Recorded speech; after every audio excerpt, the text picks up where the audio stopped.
क्या आप जानते हैं, एक बार भगवान जगन्नाथ जी के सिर पर अचानक घने बाल उग आए थे। मंदिर के पुजारी घबरा गए, राजा तक को खबर दी गई, लेकिन जब सच्चाई सामने आई तो सबकी आंखों में आंसू आ गए। आखिर ऐसा क्या हुआ था?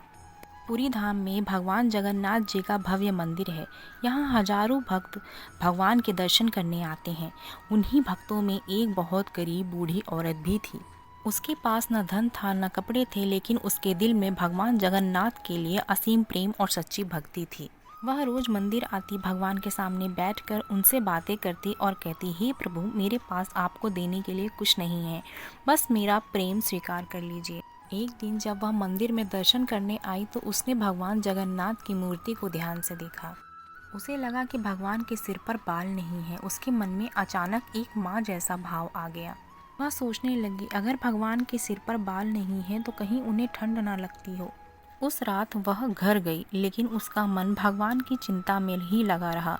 अगले दिन वह अपने साथ कुछ बाल लेकर मंदिर आई। मंदिर में उस समय ज़्यादा भीड़ नहीं थी। फिर उसने अपने हाथों से भगवान के सिर पर बाल लगा दिया। उसके लिए यह कोई चमत्कार नहीं था, बस एक माँ का अपने बच्चे के लिए प्रेम था। अगली सुबह जब मंदिर के पुजारी भगवान को स्नान कराने और श्रृंगार करने आए तो वे ये देखकर चौंक गए कि भगवान जगन्नाथ जी के सिर पर घने बाल दिखाई दे रहे हैं। पुजारी हैरान हो गए। उन्होंने सोचा, यह कैसे हो सकता है।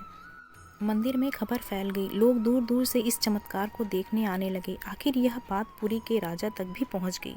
राजा ने कहा, इस रहस्य का पता लगाना जरूरी है, लेकिन किसी को समझ नहीं आया कि यह कैसे हुआ। उसी रात भगवान जगन्नाथ जी मुख्य पुजारी के स्वप्न में प्रकट हुए। भगवान मुस्कुराकर बोले, चिंता मत करो, यह कोई रहस्य नहीं बल्कि मेरी एक सच्ची भक्त की भक्ति का फल है।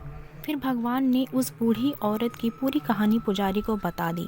भगवान ने कहा, उस बूढ़ी भक्त ने मुझे अपने बच्चे की तरह समझकर प्रेम से मेरे सिर पर बाल लगाए थे। उसकी सच्ची भावना से प्रसन्न होकर मैंने उसके प्रेम को स्वीकार कर लिया। सुबह होते ही पुजारी ने यह बात राजा और सभी भक्तों को बता दी। यह सुनकर सबकी आंखें नम हो गईं। सबको समझ आ गया कि भगवान को धन, सोना या बड़े बड़े भोग नहीं चाहिए। भगवान को सबसे ज़्यादा प्रिय होती है सच्चे दिल से की गई भक्ति और प्रेम। कहते हैं उसी दिन से पुरी में यह कथा सुनाई जाती है कि भगवान जगन्नाथ अपने भक्तों के प्रेम से बंध जाते हैं। इसीलिए कहा जाता है, भगवान को बड़े भोग नहीं बल्कि सच्चे दिल का प्रेम चाहिए। प्रेम से बोलो, जय श्री जगन्नाथ।